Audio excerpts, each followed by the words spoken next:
ज्ञानानन्दमयं देवं निर्मलस्फटिकाकृतिम् आधारं सर्वविद्यानां हयग्रीवमुपास्महे। अस्मद्गुरुपरम्परायै नमः. Good afternoon to everybody. First of all, I am thankful to Dr. K.S. Kannan of National College fame initially at Bangalore, then of course from the Karnataka Sanskrit University. Now of course he is in IIT Madras in an important chair which is to deal with Indian knowledge systems. And he is of course no stranger to this field. Maybe he is senior to me in this field of natural language processing, Panini grammar, etc. Maybe from his days at IIT Kanpur, 30 years or more even. So it's good that I have been given an opportunity to maybe share some of the issues. This book also, Mr. Kannan also has gone through thoroughly.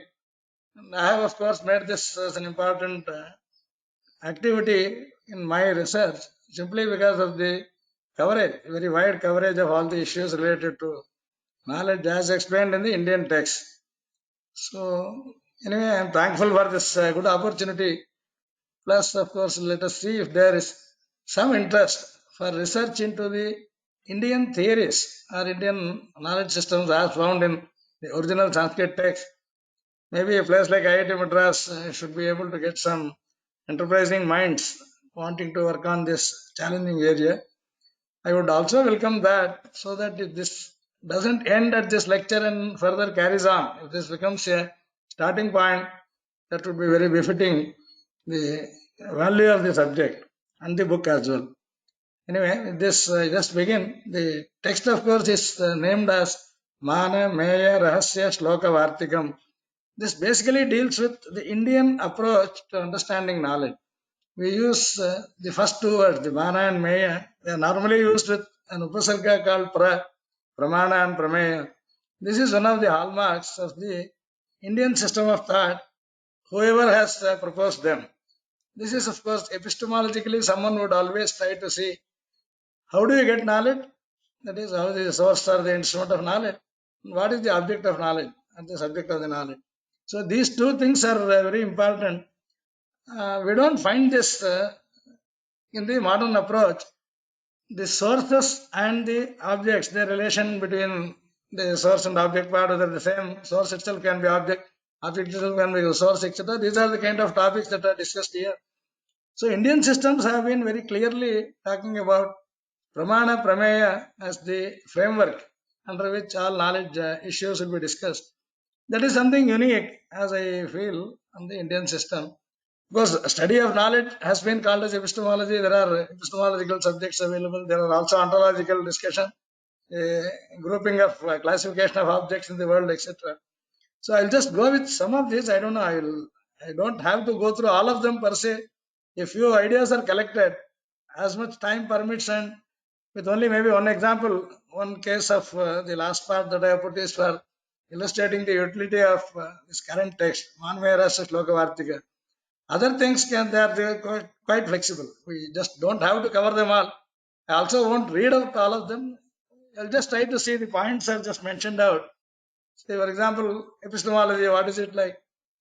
The approach to cognitive modeling.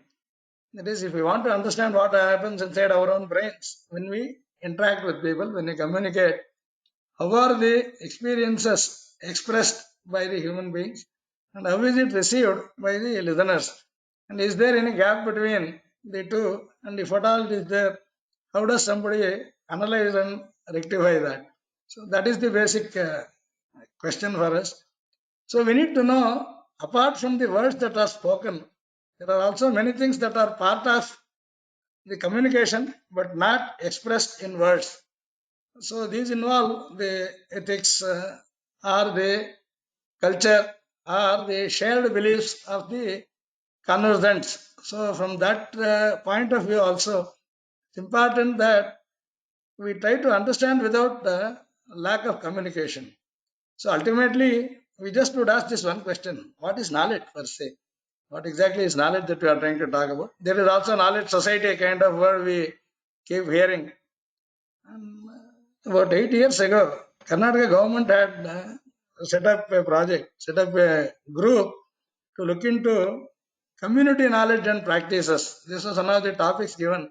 I was part of that team. We worked for about 2 years, produced a report just to see knowledge at different levels.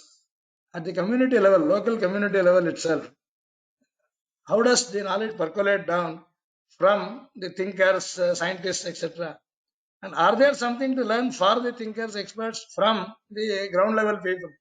This was very revealing at that time. So it's good that at least the ancient Indian approaches have looked at both sides, top down as well as bottom up. Both have been looked at. So the Indian systems of philosophy generally are called Darshana Shastra. Darshana actually is actually seeing or witnessing. We have had great votaries, the proponents of different theories, having had first-hand experience of things as they are, like Maharishis, they have had actual sakshatkara. That is why whatever they have said is classed under darshana as the classification of the knowledge system.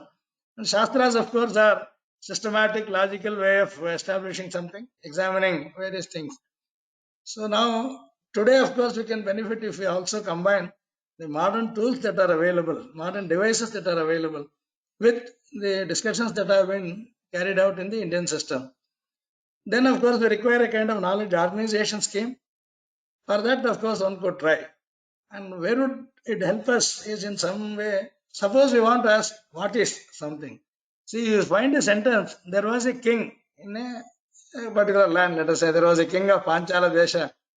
Then, what is a king? If somebody were to ask, how are we to explain? What is could be added to anything. Then this could relate to concepts, this could relate to object, this could relate to relationship, this could even relate to knowledge itself. So suppose then, like the earlier question we coined, what is knowledge? If someone were to ask, how do we actually reply? Is there an online reply? Is there an exhaustive book to be written about it? How does somebody use it actually?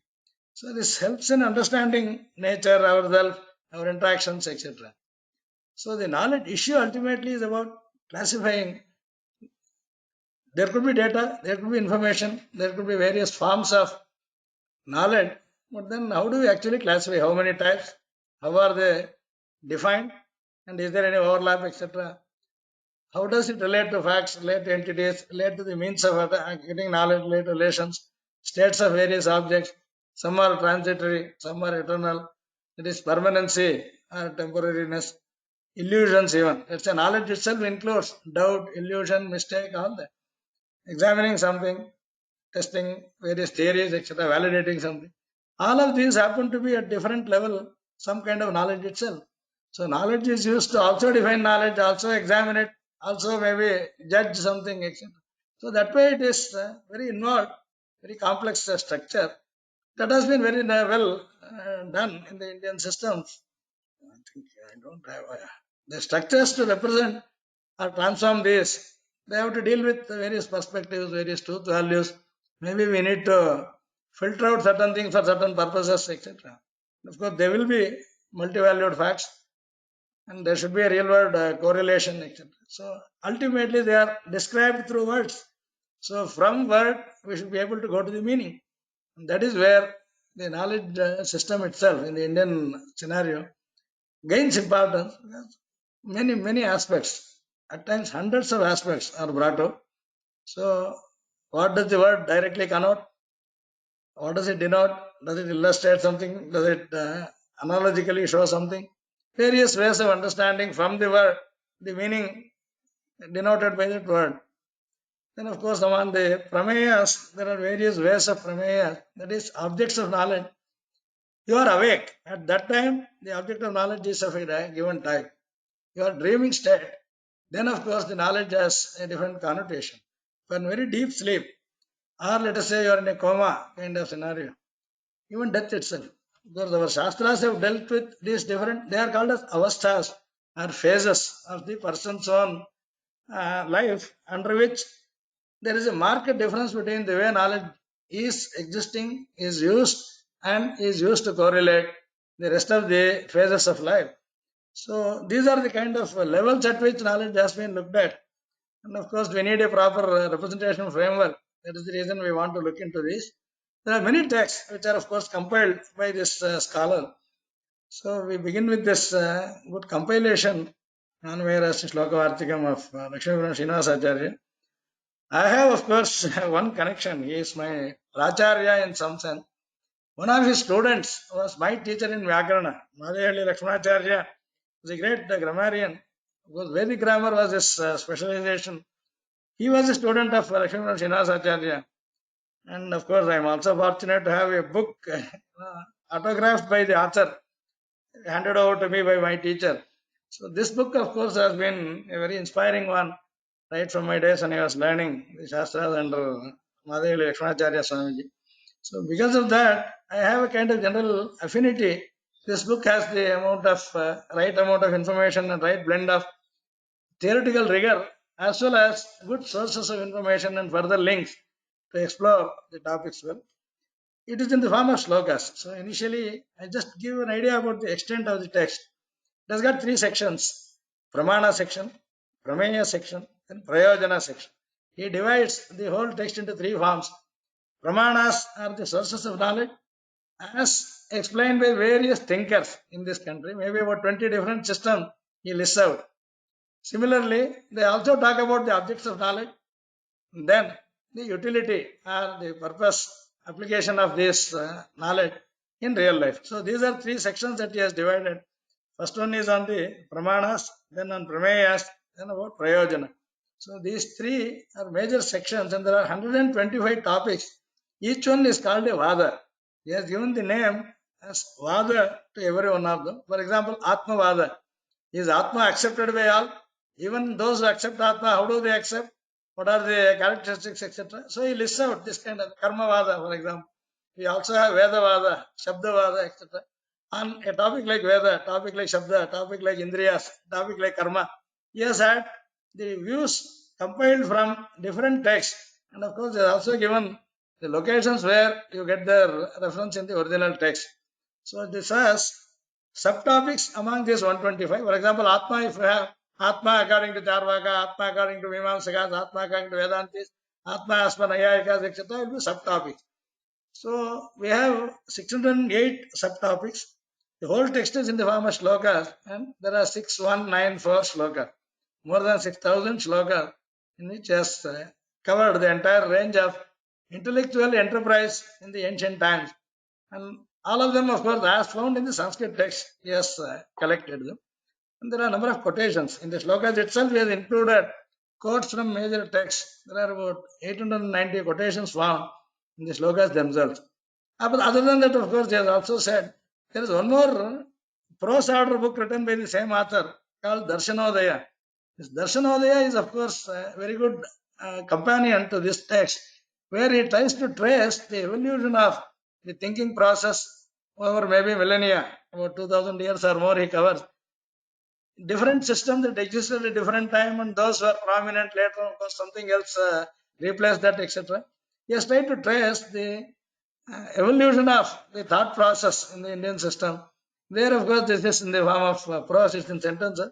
There's also one good book in Kannada, the same author wrote about the Hindu system of knowledge, belief, all that.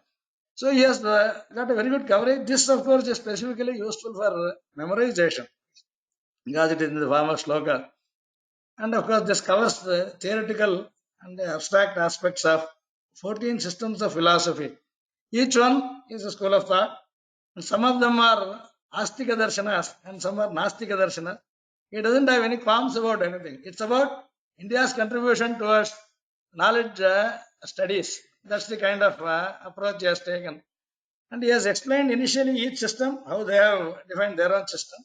Then on each topic, what does each person say, each thinker say? So this comes in both ways. You first understand a system of a person, a thinker. Apart from that, you now take a topic for discussion, involve all those thinkers, and each one's contribution towards that topic is then organized. So this way it has got both. The system itself can be known, plus their position on any given topic can also be known. And whether it is Astika or Nastika, it is immaterial. He has tried to take all the thought processes to be combined together in a single compendium. And of course, we have created some facility about browsing, searching, linking, and all that.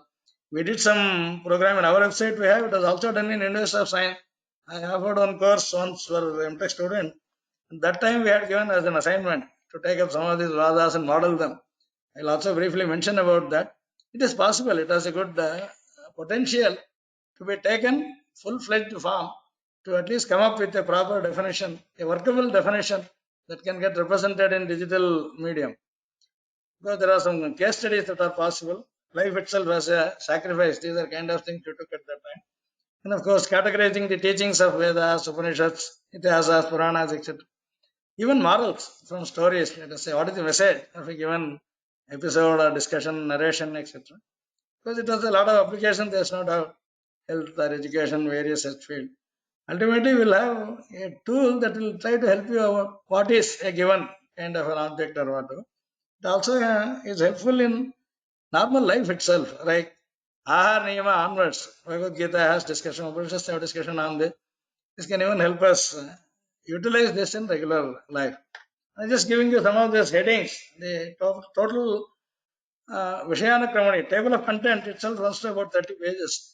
125 vadas and their subvadas, that those 608 topics. We have a list of them just to see the coverage, how widely he had covered thing. Initial, of course, is Pitika. The numbers in brackets tell you number of slokas. So in the introduction, there are about 23 slokas. He tells about the author himself. Now, this 23 is divided into 2 plus 6 plus 9 plus 6. That is, there is a benediction, Mangalam first, then of course about the author, then about the today, the text, how is he organizing, what was the inspiration, then of course the scheme, how do you follow the text kind of. Then of course he begins with the Shastra Arambha, commencement of each discipline.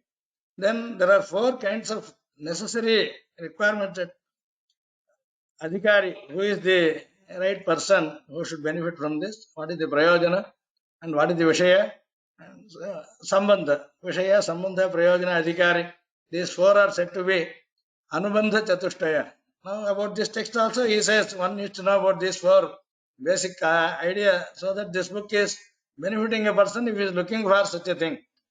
And of course, how does somebody engage or desist from something? This is not for some, this is for some kind of. And of course, do we have these 4 also? Even that he has discussed. Why these are prevalent in all Shastras, in all the Indian thought process. Then of course the questions, answers are given. And of course some elaborations and examples he takes in. So every heading, Mangala itself, he has made a Mangala Sloka. And there is also a discussion about, do we need Mangala Sloka? Does it really help? Is there any efficacy? About that, is it an Anga or is it the main thing? Is it incidentally done or is it the main item? Similarly, within that, is it always done or it is just done once and then later on it is forgotten? There are a number of views. Ancient people had certain view, modern people have some view from various texts. So this is how on any given topic, he tries to subdivide that into related topics. And then try to, for example, Kavyas. It's also part of Mahakavya Anga. Most of the Mahakavyas do have a Mangalacharana. So these kind of, then there are subtypes, how it can be done. Ashirvada, Namaskara, Vastanidesha, there are different ways that are given. Then of course, what is this system of thought? Or a school of thought if you want to see. Generally the word we use is Siddhanta. Siddhanta is basically after discussion, after considering various aspects, somebody comes to a decision, a conclusive view. So that is called Siddhanta. And what is the meaning of Siddhanta? How many Siddhantas are there? There are also positivists and negativists. There are nihilists also who say nothing exists in the world, kind of world itself doesn't exist, kind of. So it takes all of them. There are Siddhantas which establish the bhava or abhava. Then of course Sankhya. There are a number of tattvas. How many fundamental concepts that are required, and on top of them you can build the entire world. I'll explain the entire world from this. So the building blocks can vary in different various numbers are used by different siddhanta that he talks about. Tattva actually means a real reality or real entity or whatever. Similarly, the Padartha Shastra, word meaning, how is it classified? How does everybody understand? There are different views, so he puts them together. Then there is no Atma in some cases. There is Atma in everything. This is another kind of a Siddhanta. So Nairatmya, Sarvatmya. He just tries to put together. These many things have been propounded by various thinkers. They are available in their texts which are in the Sanskrit medium. And he has taken out the essence of them and put them into a cogent way of understanding. It's a very good introduction. Okay. And then, of course, each one thinks that his is the best and all others are inferior. This itself is a doctrine, he says. Self superiority itself is one of the things found across most of the systems. And of course, it begins with the materialists like Charvaka, who don't accept anything beyond what is directly perceived. So from there onwards, there also how is action accounted for, how is knowledge accounted for, then how are intentions accounted for, then pleasure, pain, all that. Even the tradition of knowledge in the Charvaka system also, how does it carry on? This kind of thing. Then of course, whether you should be attached or detached in life, that is also important. Various such things are come. Then of course, Buddhist philosophy like that. This goes on. So I won't go into the complete thing. I've translated to English up to this. In fact, I only have the list in Sanskrit. At times I feel, of course, maybe for today's audience, we should make this available in English. But that is also not a very right thing if you look at it deeply. They are already deprived of the knowledge of Sanskrit, and if you further deprive them, that is, you make them never come into this side, that is also not a right contribution for the field. So we should slowly inject the words, their concept, the usage, the importance, the efficacy, etc.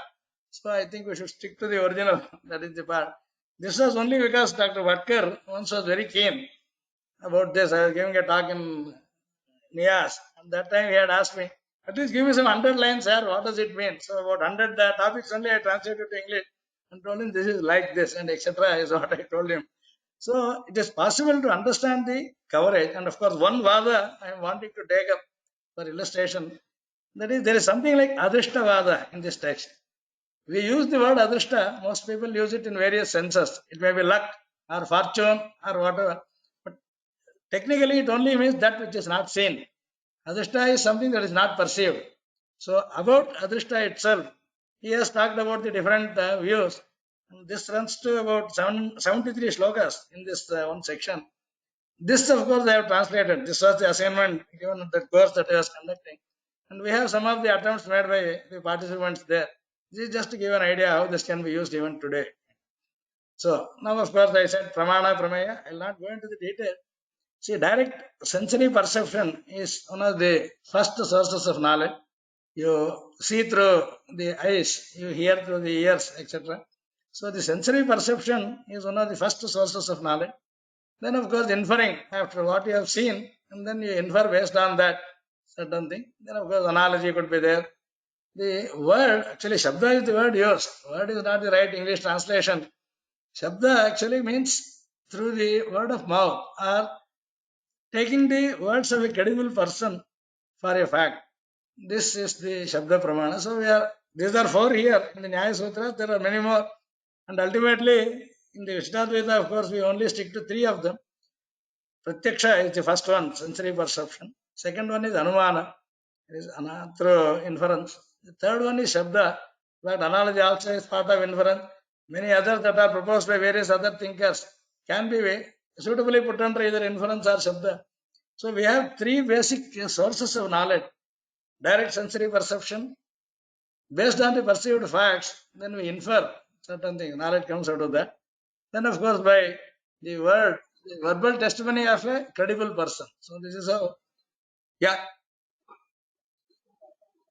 yeah,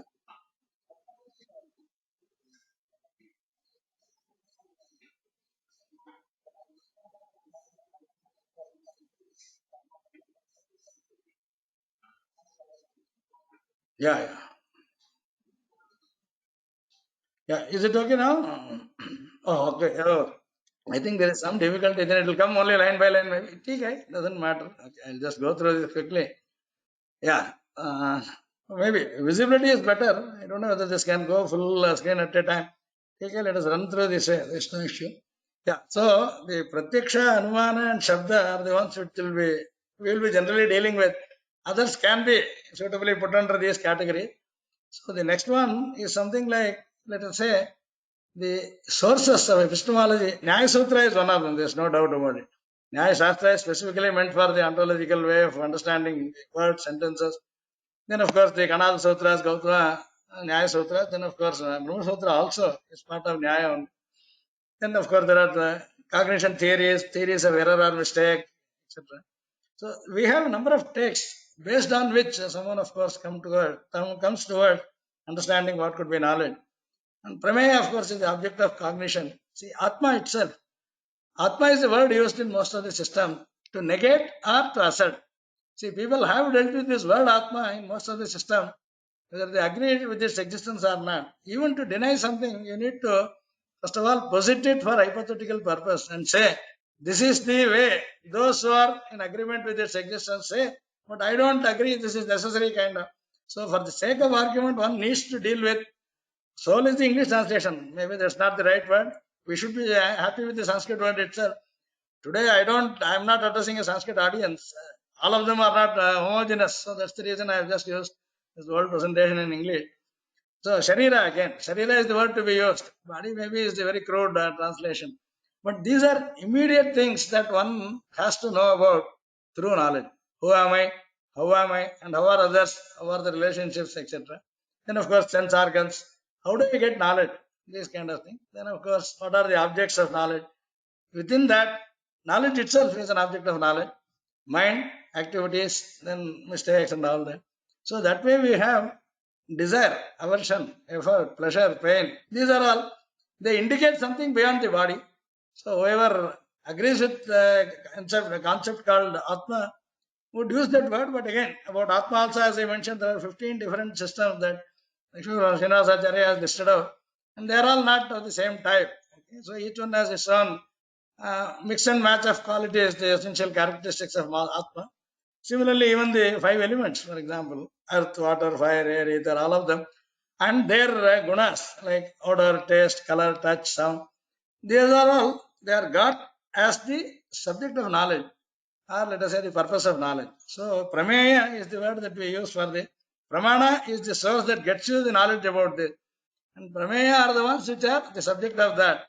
So now, among this, of course, we have, let us say, these are Nyaya Sutras. I have just tried to put them in English.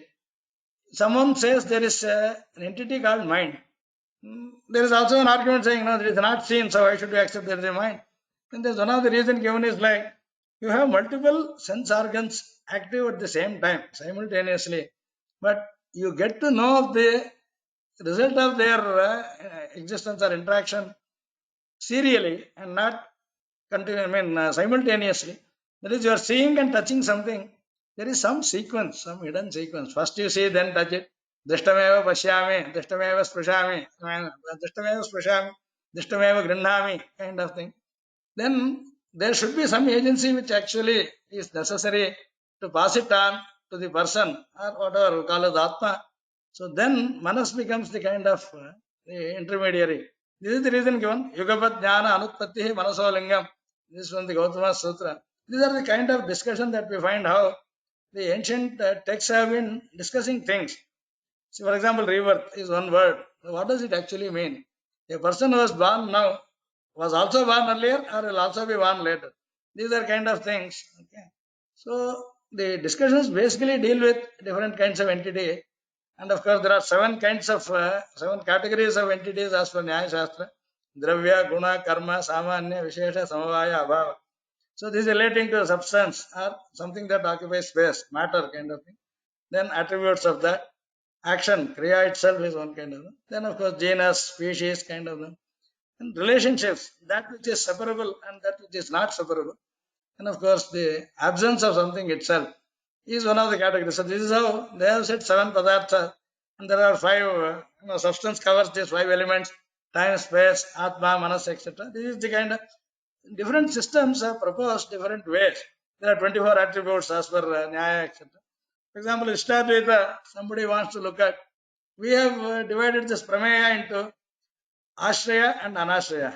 Dravya is the Ashraya of Gunas, and Gunas are, of course, Ashrita. So we have this kind of initial division. Then, of course, among the substrates, there could be Swayam Prakasha or Jada. Then among the Jadas also, time can be there, then Prakriti can be there. Then, of course, on the self-luminous ones, Atma is part of that, Jnana is part of that. These are the kind of division. That is something that is known through an external agency, something that is known by itself. These are kind of division. So knowledge, when it is God, of course, there are also gunas like sattva, rajas, tamas, etc. These are also they play a big role in our own concept of the world. And of course, if you take Upanishads, there are quite a few words here. See, when you eat food, then that gives you strength to the body. अन्नेन प्राणाः प्राणैः बलं बलेन तपः तपसा श्रद्धा श्रद्धया मेधा मेधया मनीषा मनीषया मनः मनसा शान्तिः शान्त्या चित्तं चित्तेन स्मृति स्मृत्या स्मारं स्मारेण विज्ञानं विज्ञानेन आत्मानं वेदयति. How many of these words you can even translate any other language is, anyone can even assume. It's so difficult. These are different subtle stages of the mind or the Atma Jnana. Then, of course, it says there are 5 koshas. Annat prana bhavanti bhutana, pranayar manaha, manasascha vijnanam, vijnanad ananda. There are 5 koshas. There is sheets kind of thing in the body. Annamaya kosha, pranamaya kosha, manomaya kosha, vijnanamaya and anandamaya. These are very difficult to even understand, but each one involves some kind of knowledge. Another question. Aham ajnaha, mam anyancha najanami is also found in a place. I don't know myself. I am an ignorant person. I don't know myself or about others. But even this statement is in the form of knowledge. Someone, when he makes such a statement, such a declaration, so it's quite complex. Janatyevayam purushaha. Shruti says, an Atma always knows. He has knowledge. He is the substrate of knowledge. How do we now reconcile such words? Then also there is a definition about Atma, Paramatma's definition. Jivatma also. Jivatma has some of these features not present, but Paramatma's definition is this. Nantah prajnam, na bahih prajnam, no bhayata prajnam, na prajnam, na prajnam. So prajna is knowledge. Now it is, you can't limit it to inside alone, outside alone, or both of those alone. You can't say he has it always, he can't say he never has it. So the variation, the transformation that you can understand, that can undergo, let's say when you are awake, when you are dreaming, when you are in deep sleep, etc. This undergoes a wide variety of transformations, modification. And of course, finally it says, Yatha Saindhava Ghanaha, Evam Prajnana Ghanaha, Paramatma. If you have a salt cube, because Shruti does not say sugar cube, Saindhava Ghana, Saindhava refers to salt. If you have a cube of salt, its saltiness is found in every pore of it. You can't separate its attribute from the object. Similarly, Brahma cannot be separated from Jnana. It's Jnanandamaya, we say Jnana. Jnana is one of the transformations is Ananda. So these kinds of words, how does somebody understand? But these hold the key to a proper understanding of any being, whether it is living being, whatever living being, human being, any other. Yes, Sarvajnaha, Sarvavit, Yasya Jnanamayam Tapaha. There's another statement about Paramatma. He knows everything at all times directly. That is fine. Sarvajna is a word that can be used. There is also another word, Sarvavit, that also is equivalent in some sense, it's synonymous in some sense. There is a difference between these two. And these are things that have to be very subtly understood. That is what Lakshmana Srinivasacharya brings them up. And his tapas is jnanamaya, is another thing. So there is a swarupa, there is a guna or swabhava, there is a kriya. All three are of the knowledge type. This is what this basically says. So, okay, I'll just take some worldly sentences, for example. There is a statement, self-help is the best help. Okay, now what does it actually mean? See, one should help one by himself and not allow diffidence to prevail. Is oneself alone is one's friend, or oneself alone can be his enemy also. Now, of course, this is there in the shloka form. Uddharayad atmana atmanam, na atmanam avasadayet. Atmaivihi atmano bandhuho, atmaiva ripuha atmana. How do we now understand who is the enemy atma, who is the adversary? Similarly, who is the bandhu atma and who is the person helped by it? It's all the self-same entity. Now, based on his behavior, of course, he gets into different situations. So these are kind of things that are difficult to represent, but these are important because when you deal with a human being, you need to be clear about the emotional angle, the relationship angle with the external world. So you have tendencies, you have the feelings that are coming into play. Of course, one example is, of course, you can even classify based on the contact or based on the sahavasa that you have, you can even become a different person altogether. You take a single drop of water, put it on a red hot iron, it just goes up. That's all, it becomes vapor. Whereas if the same drop of water is put on a lotus leaf, then it looks like a pearl from a distance. Whereas if this same drop of water falls on an oyster shell, of course, it is said in the Swati Nakshatra, if this is falling in, it actually becomes pearl itself. Now, a single drop of water, because of where it was associated with, either it is unknown totally, or it looks like something very desirable, it actually becomes something valuable. So, this is also again, these are in the form of Subhashita, Sanskrit texts have all of them. Santapta ayasya samstitasya payasah namapi najnayate मुक्ताकारतया तदेव नलिनीपत्रस्थितं राजते स्वात्यां सागरशक्ति मध्यपतितं सन्मौक्तिकं जायते. So the message is prayena adhama madhyama uttama gunaha samsargato jayate. Now, like satsanga is a word that is used to elevate yourself in your thought process. Keep the association of noble people. Now, how does this get translated into a proper understanding or model? How would a digital device use this? Or take even the other example. See, there is one statement. When we know little about things, we become too arrogant. And when we learn more and more, we become humble. This is something which is difficult to explain, but this is a fact of life. So this, of course, is a sloka again by a Kavi. Yada kinchijnaha aham. When I knew very little, gajaiva madantha samabhavam. He was blind with arrogance like an elephant. And tada sarvajñosmi iti abhavad avaliptam mama manaha. I was so happy, I was feeling I am omniscient kind. Yada kinchit kinchit buddhajana sakashad avagatam. When I went out to interact with the learned people, and slowly I started realizing how little I knew, how idiotic I was, and so my arrogance disappeared like a fever. Tada murkhosmiti jvaraiva madame vyapagataha. These are things which talk about knowledge has different phases. It is transformable. It can be used for very good of the universe. It could be for a universal great purpose. So then, of course, we also say, Sinastya Swayam Prajna, Shastram Tasya Karoti Kim. See, there is a blind person. What will a mirror do to him? Unless you have an eyesight, Shastras are like mirrors. So if one does not have one's own intellect, you can't, the teacher cannot give his mind or his knowledge to the student. What is present in the student can be nurtured, it can be grown, it can be developed. So it's also important that unless we develop, that comes from Ahar, Niyama, etc. So Gita also talks about this. You have proper behavioral, lifestyles which are suitable for getting proper knowledge. Then, of course, slowly keep doing practicing and keep the satsanga, etc. Then slowly, of course, things come out. So about this adrishta, I was just mentioning that this is something like this. I try to put a chart, let us say. Now, the shlokas are like this. Oh, yeah, the shlokas are like this. Dharma adharmau adrishtam syat. Dharma sargadi sadhanam. Ganga snanadi yagadehe. Vyaparaha satu kirtitaha. These are the shlokas. This is the 45th section. Under that, the first subsection is about the Nayayika Mata, about Adrishta. In that, this is the first shloka. So this is how we have. See, he said there is a word used. Adrishta is the word used by most of the thinkers. And the Nayayikas, that is the logicians, they explain this like this. Dharma and adharma are Adrishta. Adrishta Shabda Vachya is Dharma and adharma. And among them, Dharma is Swargadi Sadhanam. That which is able to get you pleasure, that which is going to be favorable to us in terms of the result that it gives, such a thing is dharma. And this is achieved through Ganga Snanadi or Yagadi. You can perform yajnas, then get punya through which you can go to Sarga kind of places.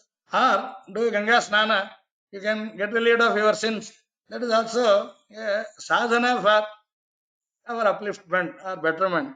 So, dharma is sadhana, swarga sadhana is dharma. Now, adharma, nashya stasho, karma nasha, sparsha sankirtanadina. See, somebody accumulates dharma, but that can also get depleted if you start talking about it. That is, if you brag about, I did so much of dana, dharma, etc., then though it is accumulated, it can also get spent out. Nashya aso, dharma, karma nasha, or sparshana, sankirtanadina.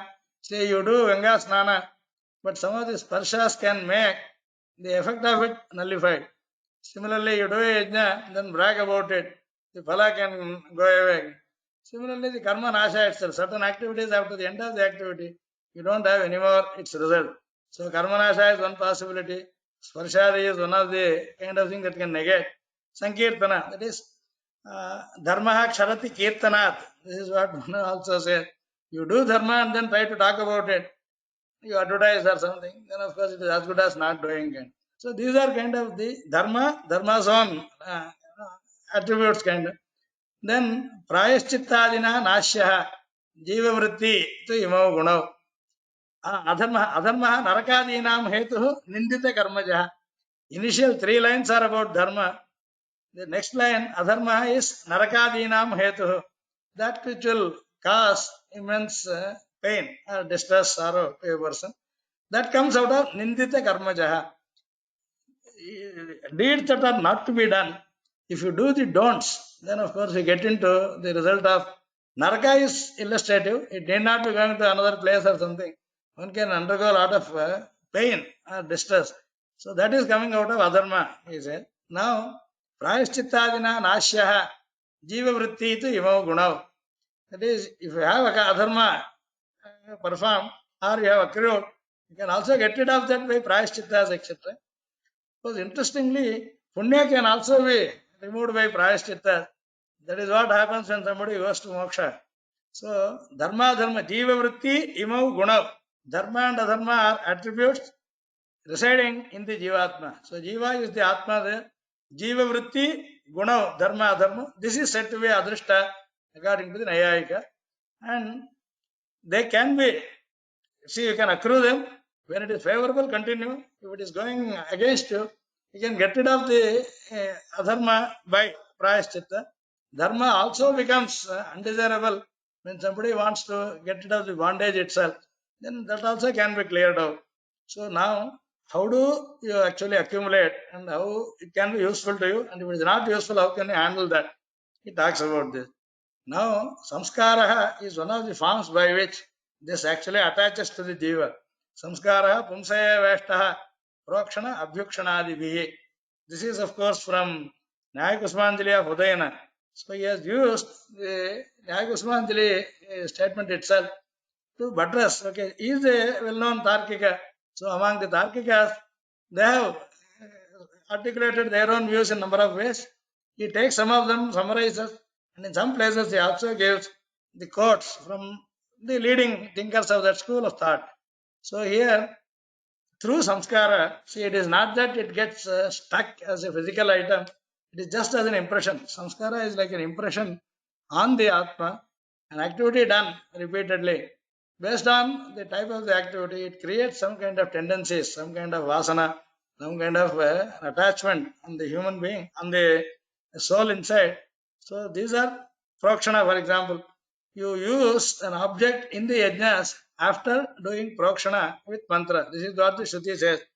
See, paddy is brought in, then paddy used to be dehusked, then of course the rice is taken out, then it is also pounded, it is made into flour, and then of course that is converted into some kind of the purodasha, then it is used in the Agni. At that time, even when you bring the paddy, do prokshana of it, sprinkle it with mantrabhuta water. And what happens by doing this activity? So, prokshanadibihi pumsaha samskaraha ishtaha. This is what is said. After you use this, you get some improvement in your own self level so that you become eligible to achieve the result of that action. So, prokshana, abhyukshana, there are of course different directions in which water is sprinkled. Avokshana, abhyukshana, prokshana, there are three different things. And these are said at different activities in the yajna. Each one of them produces a samskara in the person, in the yajamana who does this. That is, the object that is used by him, if it has got prokshana samskara, that helps him, that gets transferred from the object to the person using that. So these are the kind of ways people have tried to explain. Similarly, Paramanus, they have their gunas, etc. Sagunaha, Paramanuna, Visheshaha, Pakajaha, Mata. They, of course, accept, Nayayikas accept something like an atomic theory. The world is made of aggregates of Paramanus. So in the Paramanu, there should be different gunas. There is the 5 elements are made out of. They of course accept only 4 elements. Akasha is not a created element; it is eternal. So Vayu, Tejas, Jala, and Prithvi, these 4 are bhutas according to them. And each one has some guna. Vayu has got sparsha as the guna. Tejas has got rupa or form as the guna. Water has got taste as the guna. And Prithvi has got odor or gandha as the guna. Now, these gunas are part of the Paramanus themselves. And they are, of course, adrishta. Paramanus cannot be seen by naked eye or even, let us say, with microscopes or something. Something that is so sukshma, so subtle, infinitesimally small, you will not be able to see them. But then they have this guna associated with them through an adrishta relation. So, Paramanushu Prathama Parispantaha, Ishvara Karita, Cheshta Ityadikam, Ishvara Karitam is what they have said in their sutra. So there are number of such topics taken. Let's say that which is not seen is categorized as dharma and adharma by Nayayikas. Whereas the Mimamsakas, says in the 5th shloka, Apurvam karma nirvartyam vruddha mimamsakaha viduho. You do a yajna, whatever is ordained in the Vedas, if that karma is done, that produces an effect which will get you the result at the right time, even if it is after the death of the person. So the relation between the performance of the act and getting the result is through a continuity maintained by a concept called apurva, according to Mimamsaka. That apurva is adrishta. This is not seen, but this is existing. This is posited based on Vedic statements. So adrishta becomes dharma, dharma for Nayayika. Adrishta becomes apurva for Mimamsaka. So this is how, of course, he takes different view. Then Shabara Bhashya. Shabara is the Bhashyakara for Mimamsa Sutra. Shabaraha bruvate dharmam karma yagadi lakshanam. Yajna itself is dharma. And dharma, of course, is adrishta. So dharma is defined as something that is favorable, that produces anukula results according to Nayayika. Vedokta karma itself, yagadi lakshanam karma iva dharma. There, of course, it starts with saying athado dharma jignasa chodana lakshanartha dharma is the definition of Mimamsaka. तस्मात् फले प्रवृत्तस्य याग आदेश शक्ति मात्रवत् उत्पत्तौ वापि पश्चादेह पश्वादेह should be पश्वादेह अपूर्वं न ततः पृथक्. So they say there is a yajna, there is a person with a desire on a fruit who does this activity. He uses various paraphernalia there. And then, of course, the pashus, etc., they are used. Ultimately, you get the apurva helping you get the result. It's not different from the yagadesha shakti matravate apurva na prathak. So yagadi karmaiva dharmam bhavati. So the dharma's definition has been the Vedokta karma. That is where he used Vruddhamimamsakas say apurva itself. Shabara, of course, in the Shabara Bhashya we find the yagadi lakshana karma itself is dharma.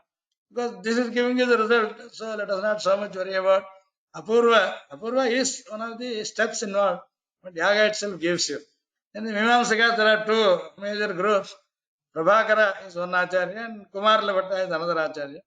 According to Prabhakara, apurva eva vakyartha niyoga dharma shabditah iti Prabhakara praho. Praho te vachya purvavadinah. When the Shruti Vakyas say, do this for getting this result, like Jyotishthamena Swargakamaha Yajeta. If Shruti says do Jyotishthamyaga, you will get Swarga. So that is, Apurva is the Vakyartha itself. You have faith in the Vakya of the Shruti, that itself is the Apurva. Niyoga, that itself is Dharma, Dharma Shabdita. Niyoga is an injunction, this is the order. Vedas have Vidhi or Nisheda, do this or don't do this kind of, like Satyam Vada, Dharmam Chara, Matudeva Bhava, etc. are Vidhi. न कलंजम भक्षयेत न वरदारान गच्छेत माहिंसा सर्वा भूतानि. These are kind of don'ts. So you have vidhi or nishedha. That is the niyoga. Niyoga itself is dharma. That is the vakyartha of the shruti. So that is adrishta now. The meaning of the Veda Vakya, the dharma coming out of performance of the Veda Vakya is dharma, and that is the adrishta according to this.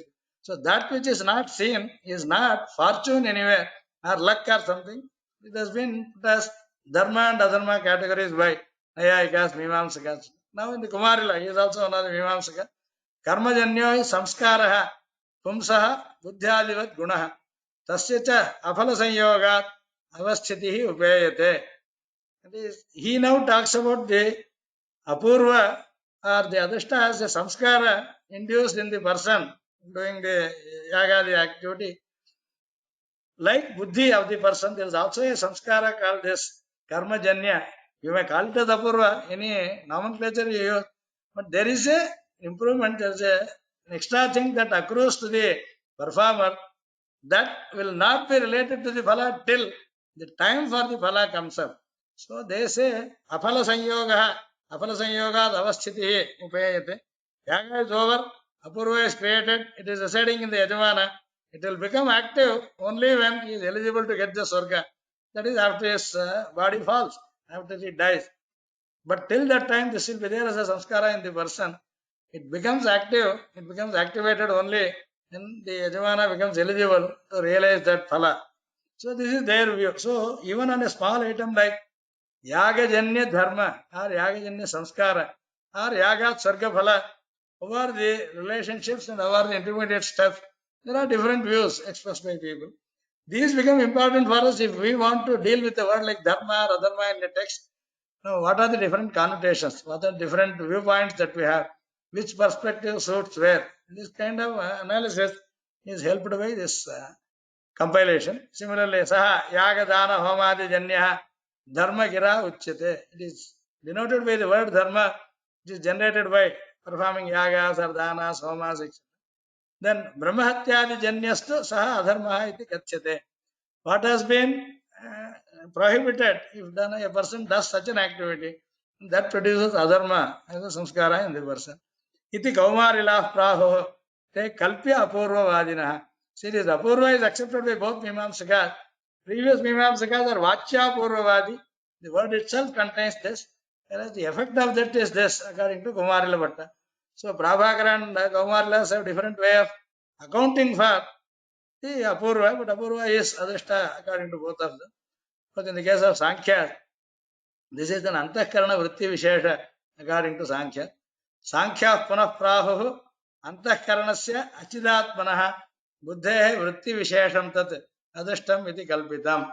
So this is a word used for interaction, whereas this is a state of mind itself. Buddhe Vritti Vishesha. This is Adhrishta. This is not seen, but this works in different ways. So, antahkaranasya, this is an achetana, of course. Manas is an achetana, it's made of prakriti.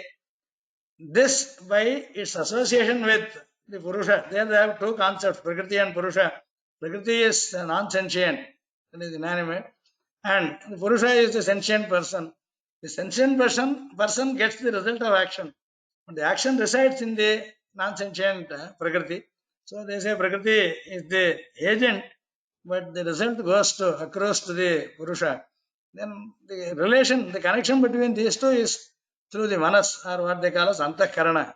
Antahkarana has multiple states, and based on the activity done, there is a state change in that is maintained till the phala is seen or enjoyed by the person. So this is the kind of, so on any given topic, suppose we say, we have tried to put this in some say graphical form if you want. See, there is among the Buddhists, there are some ancient ones. Dharmasya Shakti Bhikshunam Adrishta Chitta Vasana. This Adrishta is in the form of Dharma, yes, but this is a kind of tendency. See, the word used is different. Samskara is one of them, Vasana is another. So this one is tendency, another is impression. That kind. So different words are used because they define them in some good detail in their own text. But we just want to see different labels are needed to account for the different viewpoints, different perspective on any given topic, given concept. You know, Arhatas or Jainas, in the Jaina system again, Dharmatvena Vyapadishanti Arhata, Halantrikna, Vyapadishanti Punya Budgalan. Vibhurupam Tattvantarancha Ityapi Kirtyate. See, they have a concept called Pudgala in the Jaina system of philosophy. That, of course, is explained in the beginning. In the initial section, the Pramana Prameya section, he has explained every Siddhanta.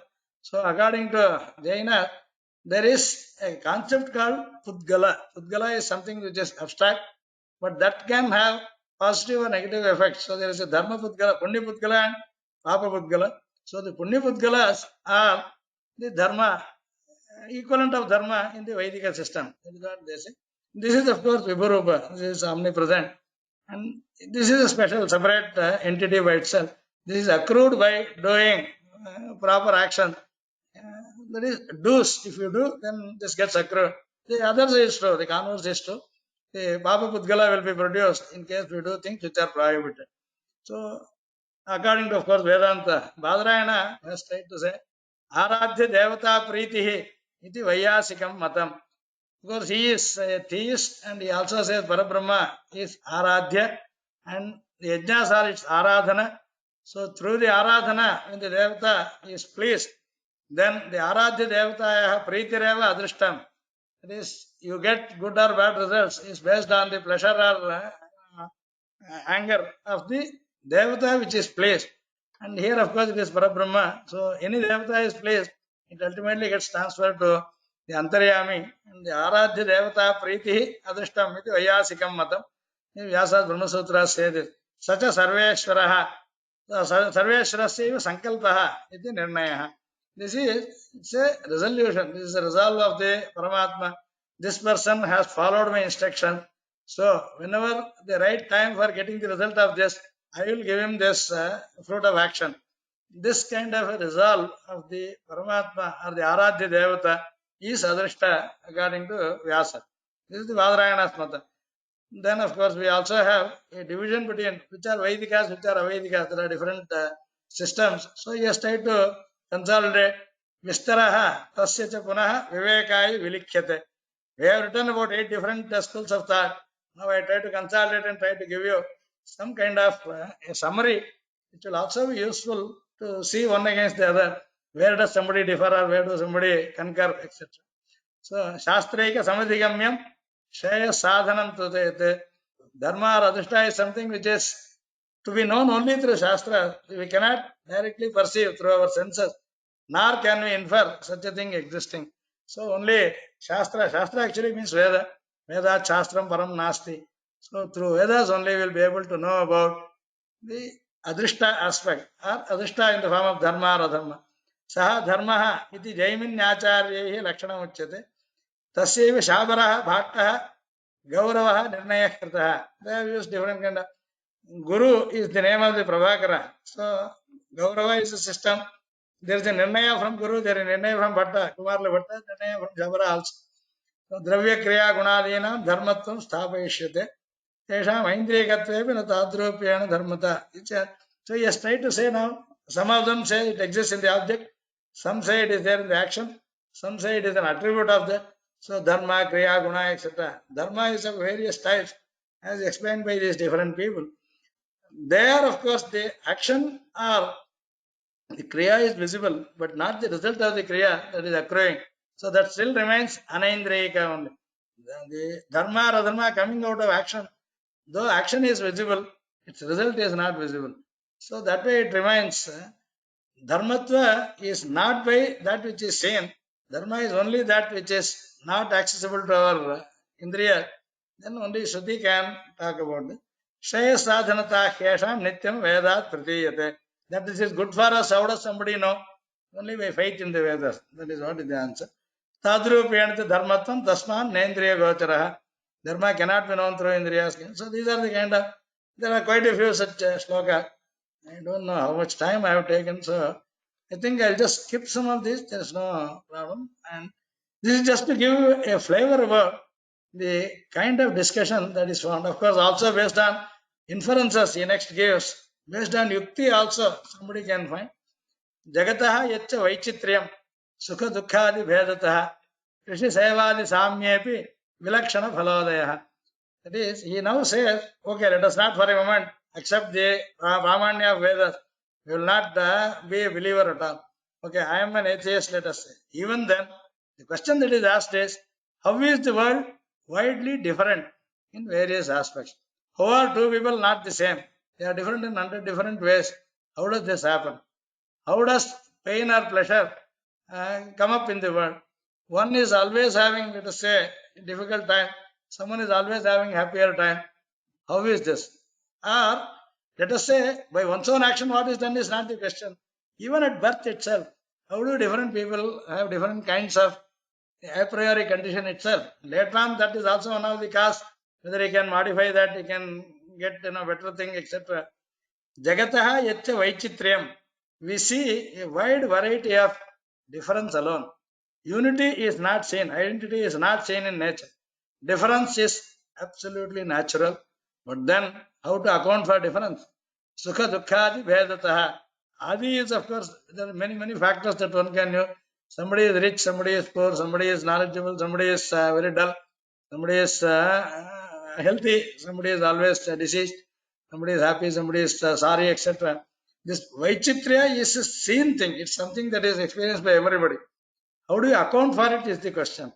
Now, Krishi Sevadi Samyepi, see, cultivation, agriculture, etc., let us say, same action is done by multiple people, same profession, same activity, but the phalas are different. Vilakshana phalodaya. For the same action, for same activity, results are largely different. How to account for such thing? Similarly, akasman nidhilabhascha. Somebody suddenly gets a treasure. And vidyut patascha kasyajate. Somebody is struck by lightning and dies. How to account for such thing?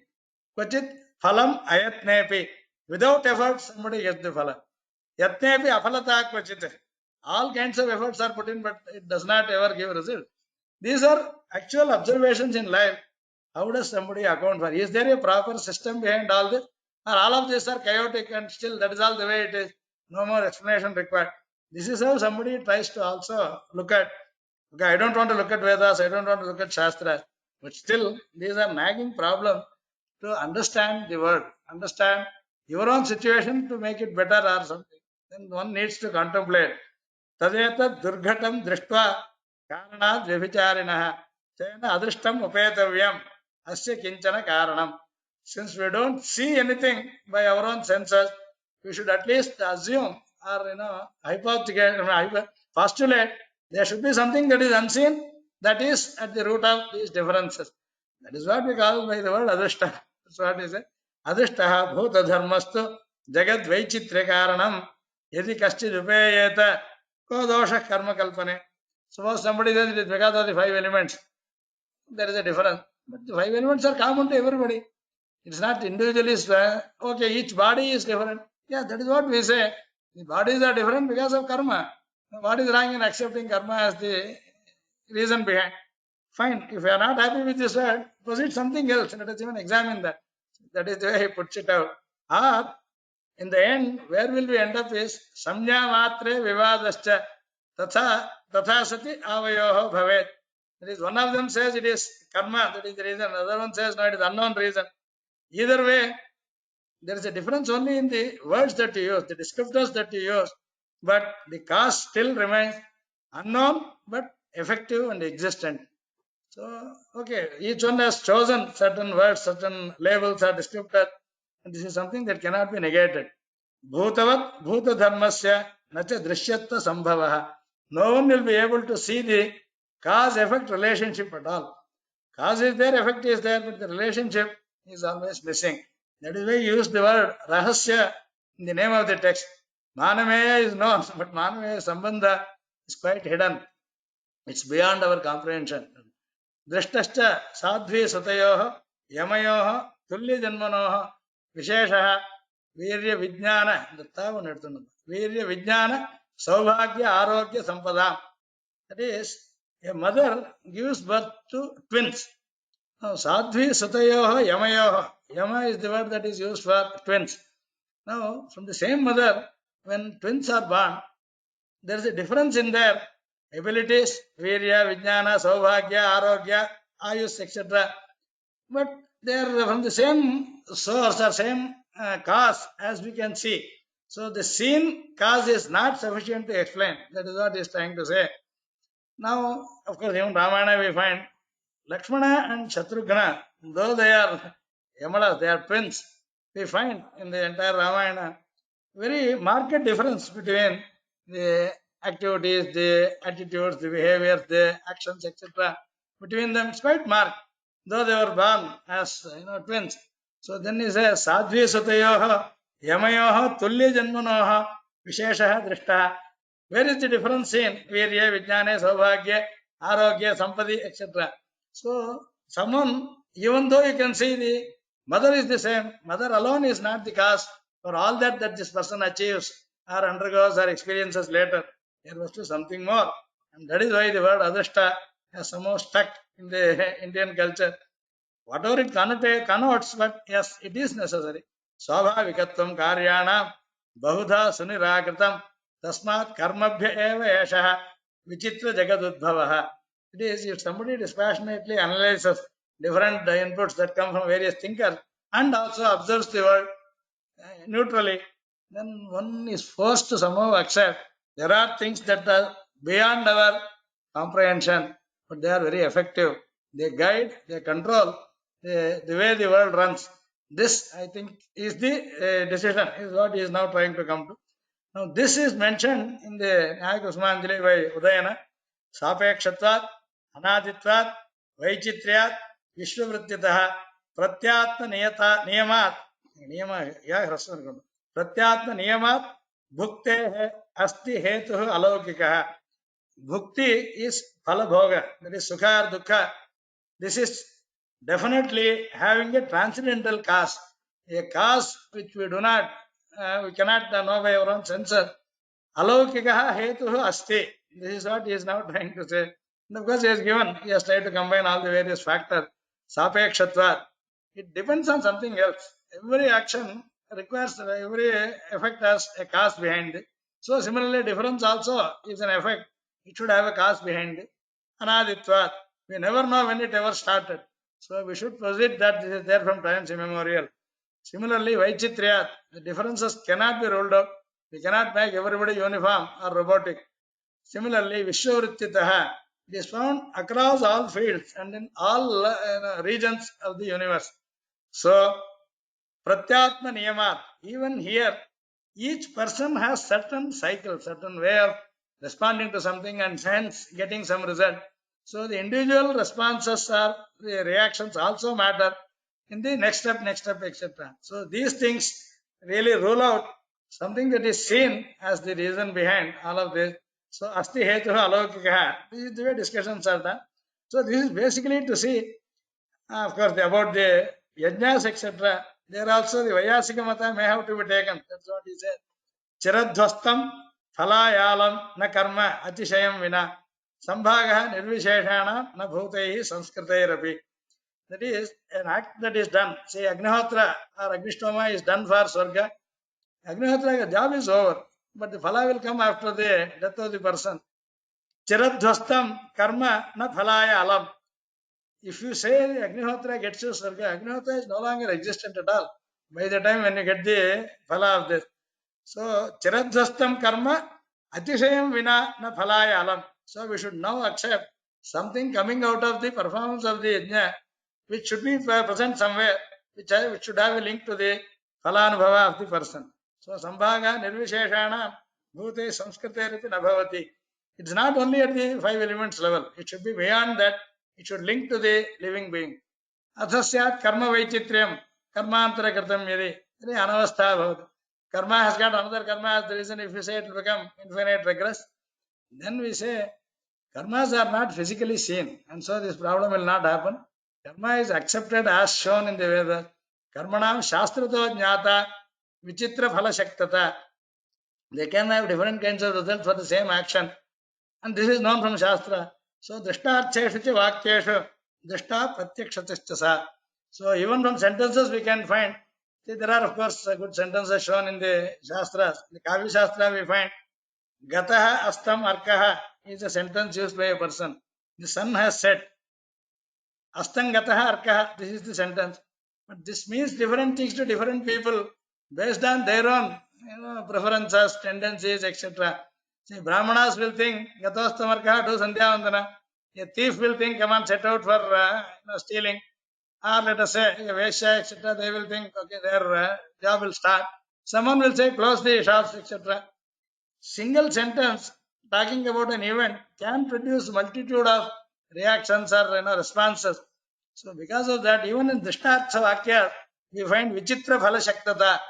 Same sentence, the meaning, of course, literal meaning is the same, but then they inferred out of that, whatever is the meaning the one takes, can differ. So even in the action, this is seen. There is a famous example, that is, if you embrace your mother, your wife, and your daughter, the act is the same, but the bhavana is different, result is different. So similarly, these are things, same action can produce different result, same sentence can produce different meaning. Similarly, same kriya can produce different result. So karma has to be accepted according to Shastra. There is no anavastha of the infinite regress. Tasmat drishtasya karyasya yukta karana kalpana karanasya tu adrishtatve kim hettvantara chintaya. Atah, so ultimately, even by yukti, this gets established. One should accept there are unseen causes that are effective in the universe, that are effective in everybody's life, and how to account for that. And based on how you account for it, your own behavior or your own lifestyle will be dependent on that. Then, of course, you become either astika or nastika. Even among astikas, this brand or that brand or that brand or whatever. He has tried to now give. There are so much about knowing something and acting accordingly, responding to the realities. And that's how this kind of division is found in the book. I think, okay, I've just tried to, I'll just now to sum up. Okay, the previous one, of course, finally said, Tathacha punyah punyena papah papena karmana jayate jantuh ityevam dharma shastreshu pachyate. Do good things, you get good results. Do bad things, you get bad results. This is something towards the end somebody can roughly arrive at.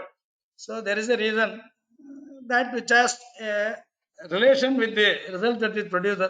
The cause and effect have a relation, and that is, if it is the same all times, then of course it will also help in changing one's own. Because in the Shastras there are various ways it is said. I will just try to see. We'll have some time for maybe interactions of the. Okay, see, there are a lot more, and of course, since it is in thousands of slokas, we are not going to complete anything. Then after the Vimarsha, also, suppose somebody tries to say, Buddha Vimarshanti. Suppose we accept there is one God, one Paramatma who is pleased or displeased, and everyone gets result based on that. Is it possible to have such a person at all? Those are kinds of further doubts that can come.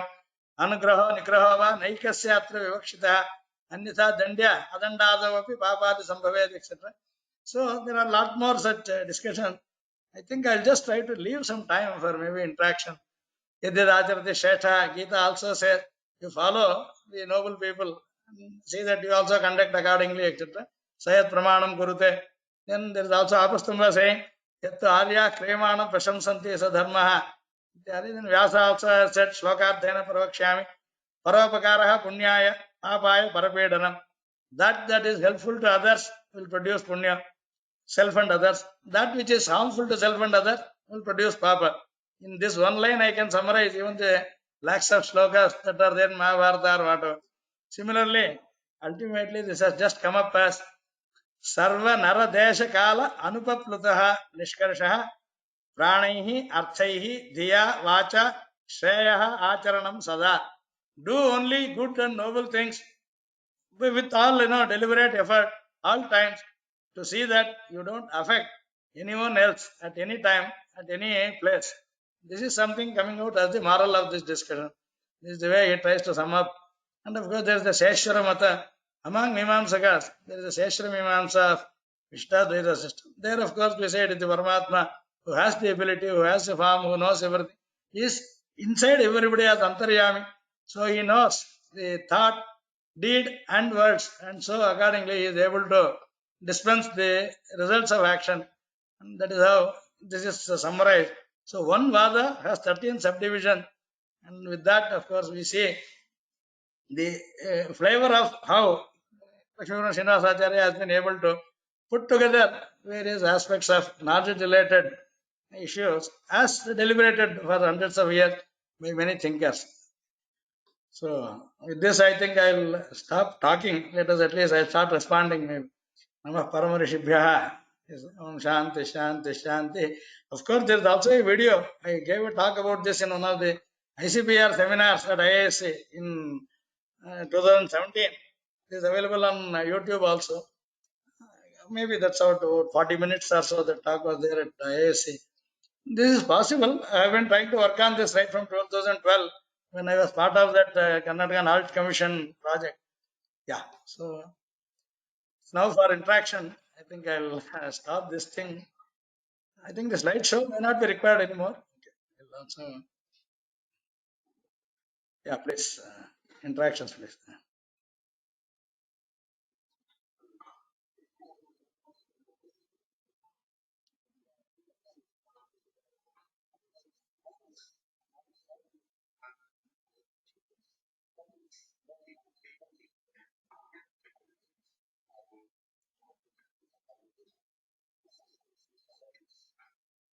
Yeah.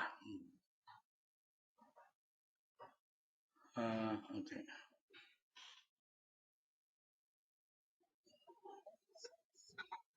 Okay.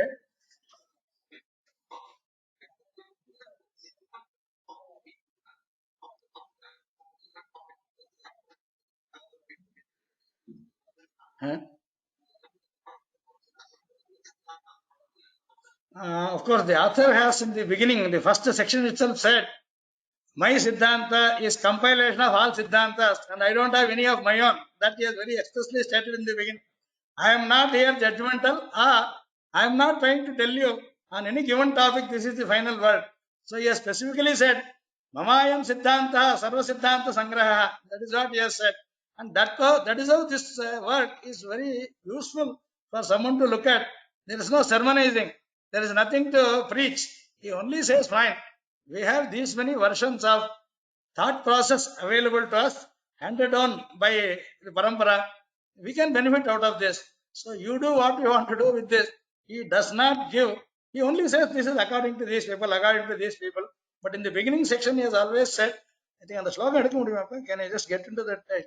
And then the model section, there it is very specifically said, Mamaya Matra Siddhanta, Sarva Siddhanta Sangraha. My Siddhanta is the compilation of all Siddhantas. I am not pitting one against the other, nor I find fault with something or eulogize something.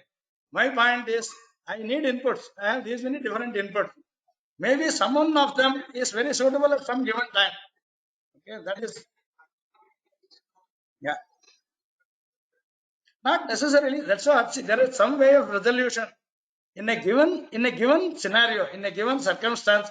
One of them can be the most suitable. See, if you want to get stuck to one siddhanta for all of the concepts, then there can be contradictions. Then there could be difficulty. He now says, let us first pull together all the thought processes. Then, based on utility, let it only be driven by utility or application. Then the one that is most suitable one can take. One doesn't have to take the same person's view for all the others. This is basically the bottom line that is wanting to say. That is, you don't have to be Advaiti, Vishtadvaiti, etc. On a given topic, maybe Shankara is more suitable. On some other topic, Ramanuja is more suitable. Be open. That is the kind of, the point he is trying to make. Okay? Yeah, so that is the kind of the advantage of the test. There is nothing to say, okay, stick to this line. You are given inputs, yes, and it is up to you to make out what you want to make out. The author was a Vishishtadvaiti, but he does not bring in Vishishtadvaita except for saying what do Vishishtadvaitis say from their own words.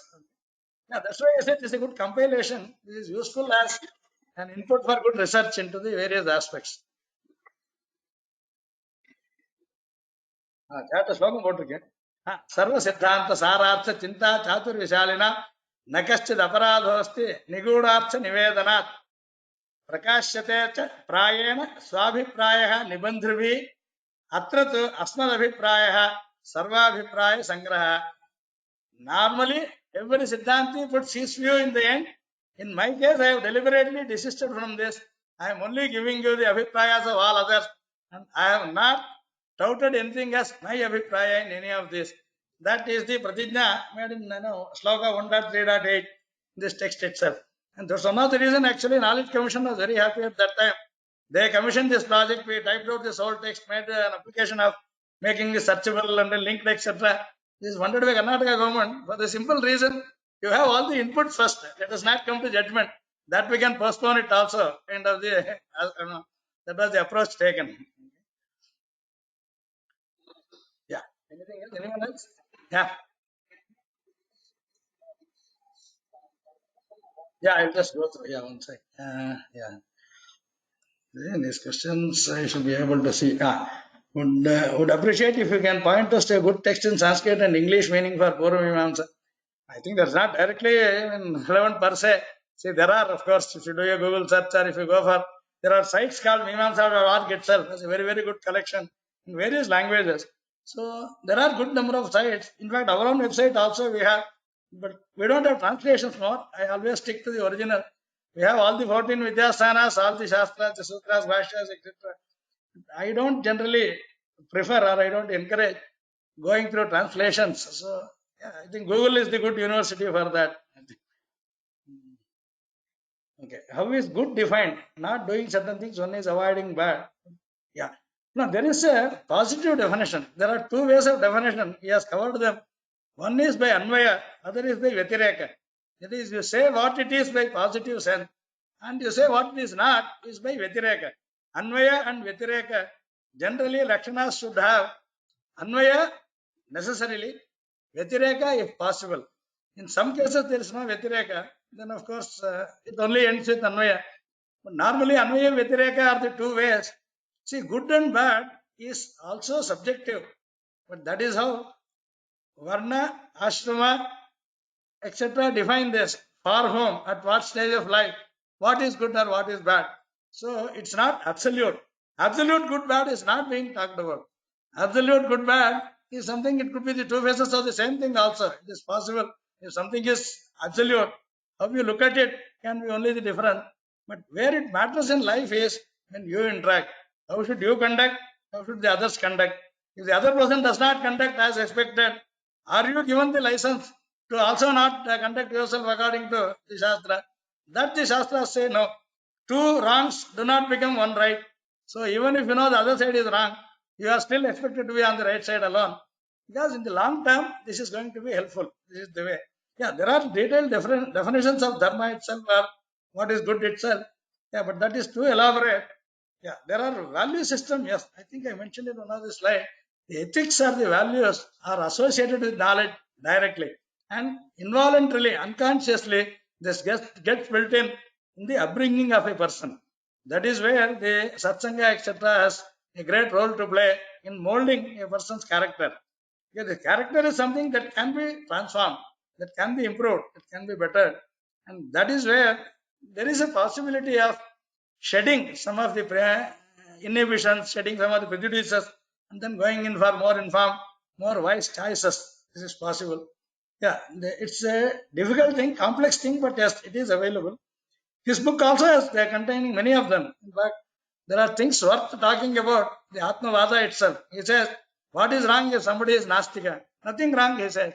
But only thing, he may have no explanation for certain thing, or he may have no motivation to do something that he could otherwise do and contribute. This is what he finally answers.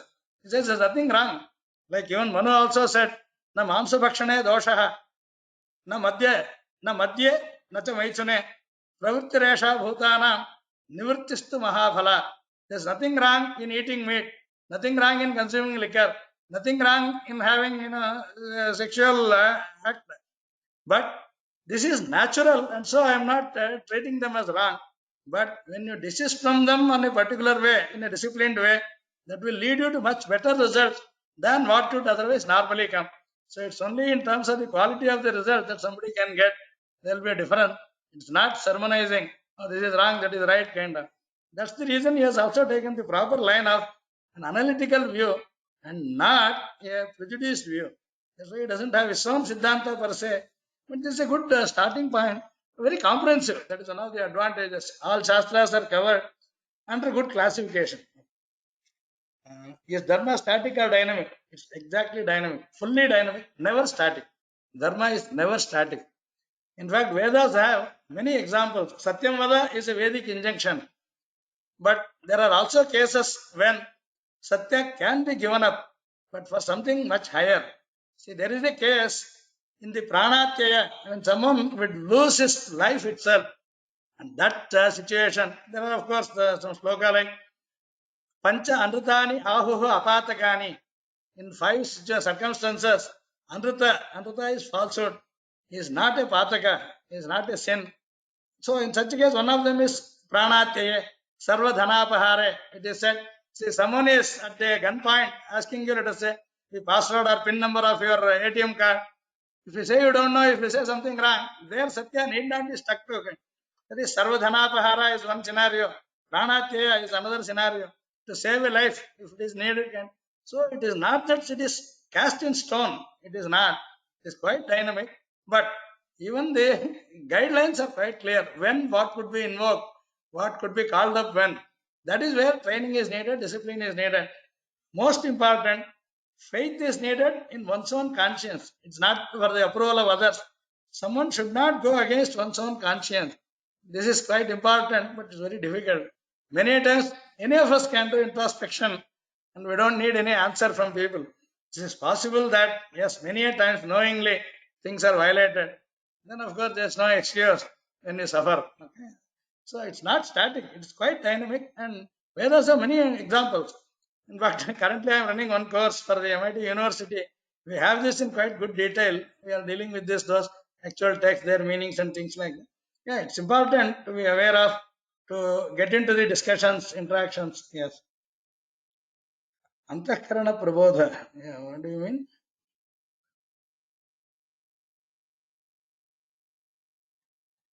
The detailed discussion on the topic of Gadishta was hopeful to appreciate the ontological significance of the text. Can you please comment on how this text was historically studied? It covers different schools of philosophy. Yeah, it's an unfortunate situation. In the curricular scenario, this will never be prescribed as a text, simply because it doesn't do anybody, it doesn't suit anybody's agenda.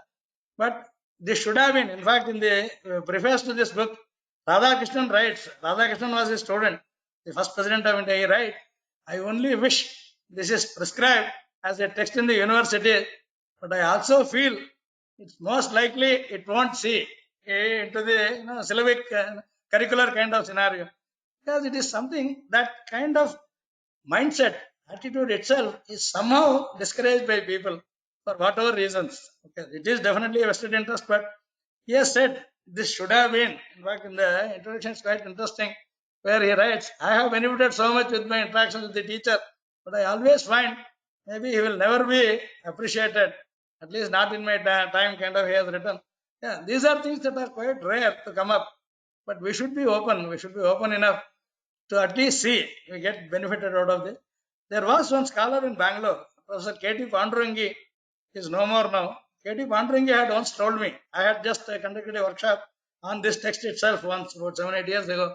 He said, he was my teacher also. Actually, Srinivasacharya was the teacher of K.T. Pandurangi also. That's what he mentioned.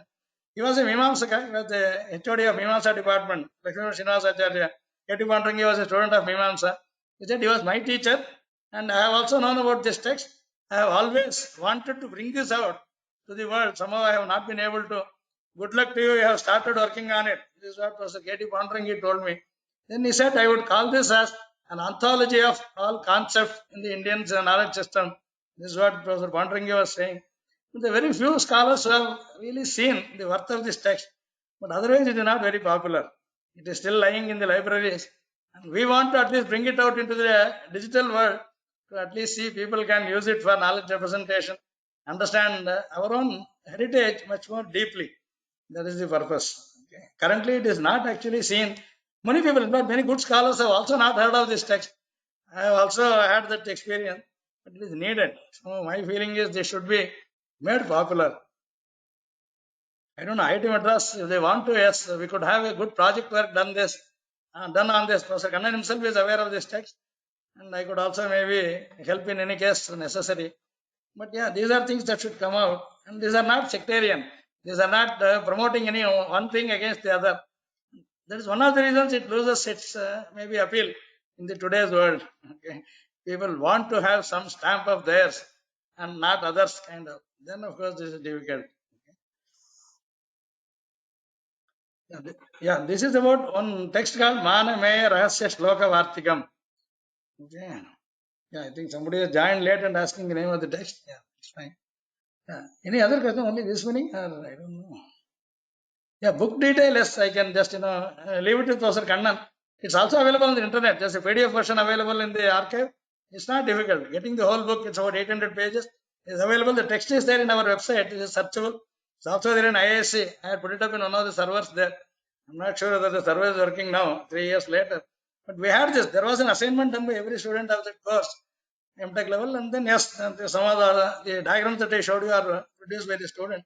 There are also some more work done on this to analyze this text from the Paninian perspective. I actually skipped some of those slides. We have how this is to be modeled based on the sloka analysis, putting it into words, then taking the grammatical analysis of the slokas and all that. Yeah, some more work has been done on that further also. Yeah, if someone is interested, we can always share offline. That's not a problem. Yeah, this presentation and talk, etc. I think Professor Kannan will take care. Maybe that should be made available to people. There should be no issue. Yeah. Yeah, Athar Siddhanta is not there, that I have said already. Sarva Siddhanta Sangraha is this. Are there? Yeah. Absolute good bad also is there, but that doesn't really concern a person in bondage. See, when you are released, of course, you have in the moksha, there is an absolute good, absolute bad. Then both become the two aspects of the same thing, as I said. For Leela, when the Paramatma creates the world, that has the Sattva, Rajas, Tamas, whereas the Shuddha Sattva is the absolute one, which has no trace even of anything that is adverse. Okay. That is possible. That is from the Upanishads anyway. Which link? Anyway, I don't know. The link, yeah, you can please. And the link is the work children. Yeah, that I can send you. That's not a problem. You can just see. We have this PDF also in our own site, plus the text itself, searchable one. But only point is utilizing that. Going through that, understanding, trying to apply that. That's going to be quite rewarding. Yeah. What is cause relationship words in Sanskrit? Yeah, hetu hetumat bhava or karana karya. See, karana is the cause, karya is the effect. So cause and effect is told by karana karya bhava. And of course, there are some Siddhantas like Buddhas, they don't accept even there is a karya karana bhava at all in the universe.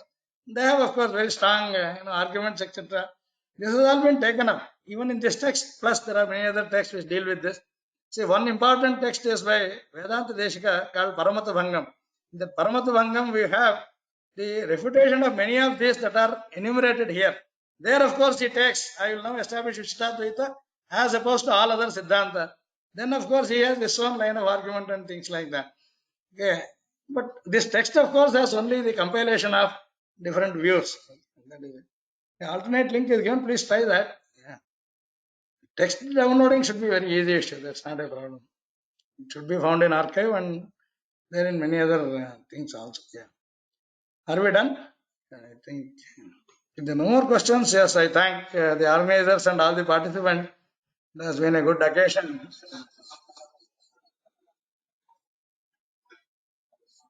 Yeah, yeah, please. No, I don't want to stop. I thought if people are exhausted, then let me withdraw. That is the point. Yeah.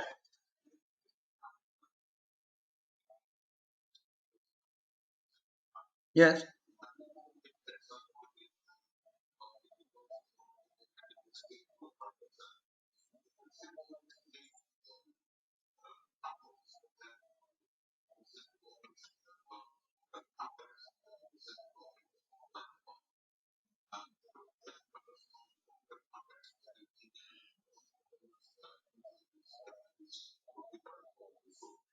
See, one simple case among the Prasthana Traya. See, we have three basic texts in the Vedanta. Okay. One is the Upanishad themselves. Second is the Brahma Sutra of Vyasa. Third is the Bhagavad Gita of Lord Krishna. Okay. These three are said to be Prasthana Traya. Okay. Now, Upanishads, of course, Shankara has established in his own Upanishad Bhashya and his Shankara Bhashya, Brahma Sutra Bhashya. Upanishads talk about the world being illusory. This is what he has tried to say. In Upanishads, even if this is granted, can the same position be told in the case of Bhagavad Gita? Is, let us say, another question I try to put to you. And Sutra is common to both. Brahma Sutra covers Shrutehe, Smritescha. In most of the Adhikaranas, he quotes both Shruti as well as Smriti. And invariably by Smriti, we mean Bhagavad Gita in Brahma Sutra. Now, you have three sources to examine to come to your position. One of them is Upanishad. That Shankara holds that it is only about negation. Neti Neti is the final teaching of Upanishads. This is the position of Shankara.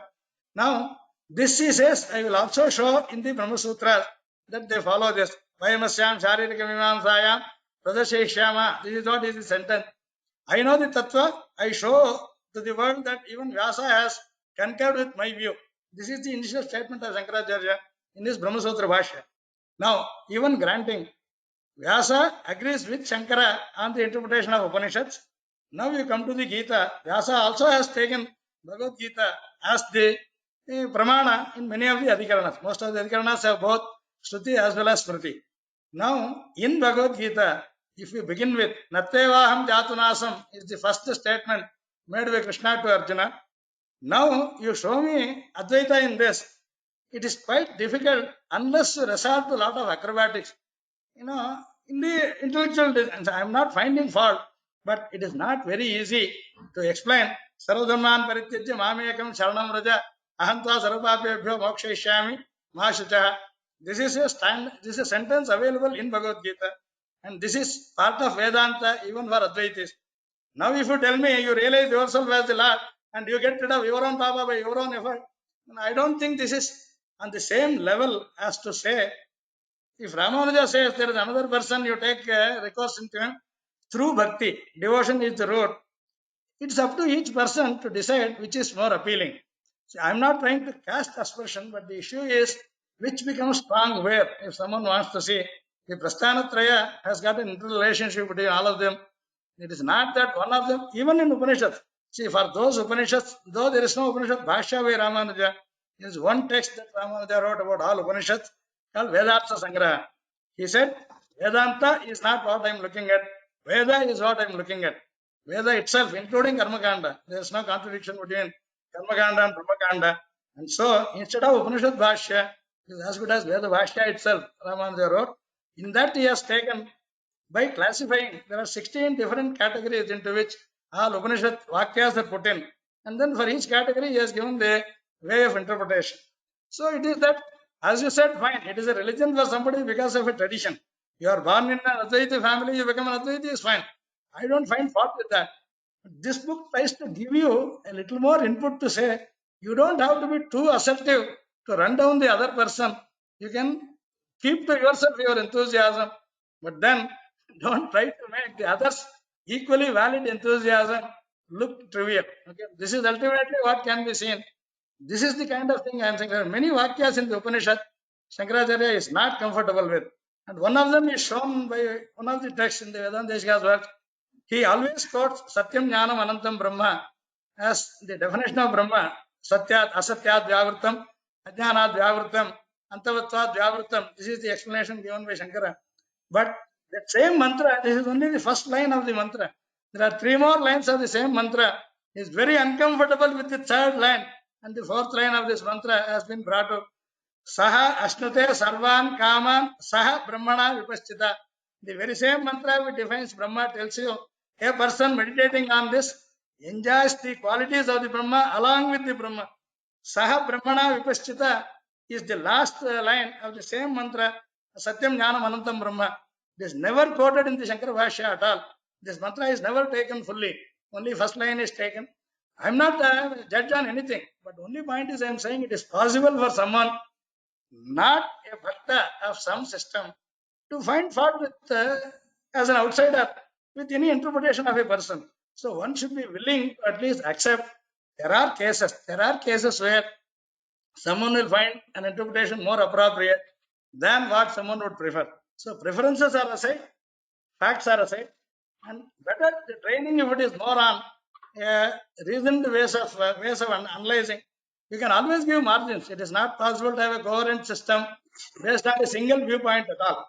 So you need coherence, you need direction to move forward. Fine, there have been different ways. We have no qualms about it.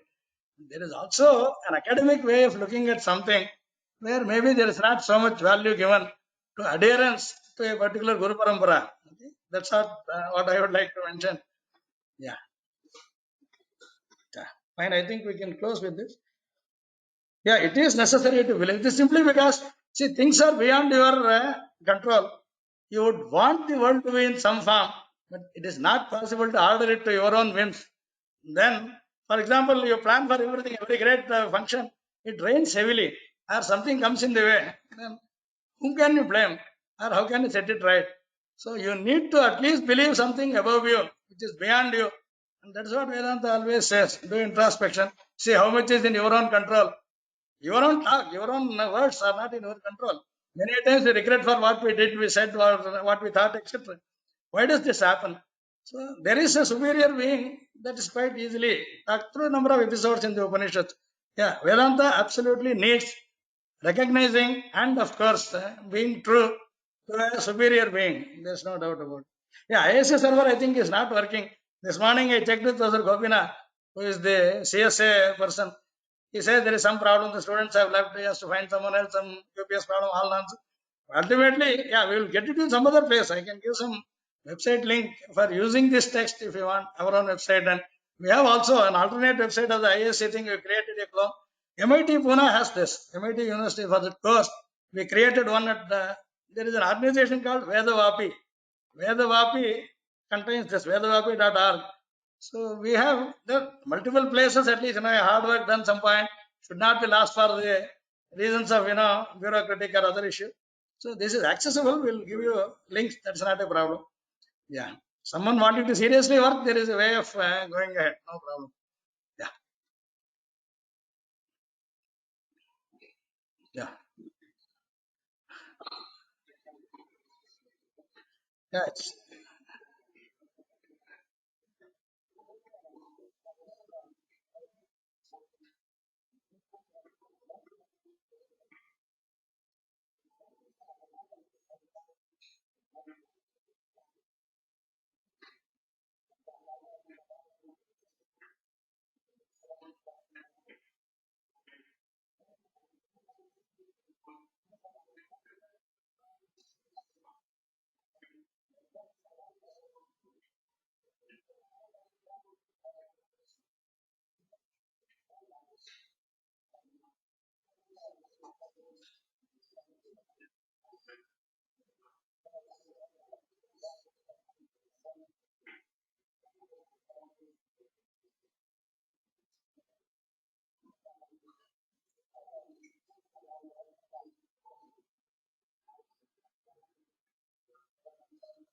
Yeah. Yeah. Yeah. I still have, and it's in good use. You don't have to worry about gifting. Yes. Yeah, I have your book also. Yes, I have my teachers also given with the autograph of the author himself, Rakhivan Srinivasacharya himself. Yeah. Yeah. Yes. Published by the author himself. He published from the Mysore University Press. Yeah.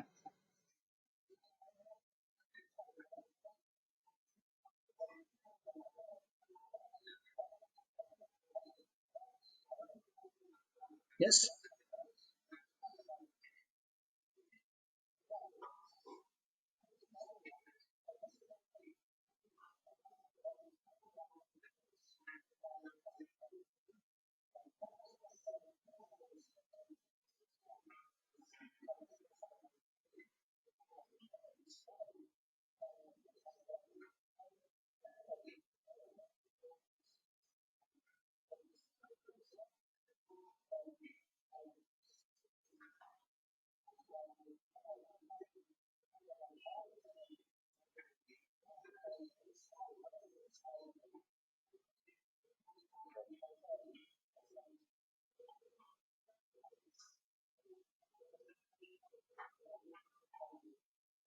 Yeah.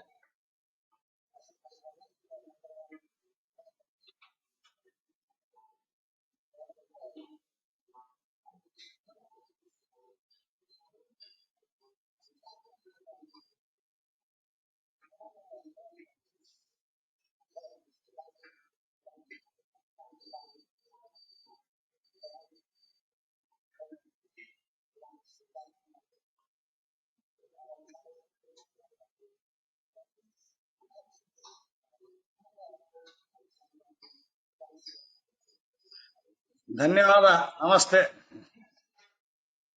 Thank you so much. Yeah.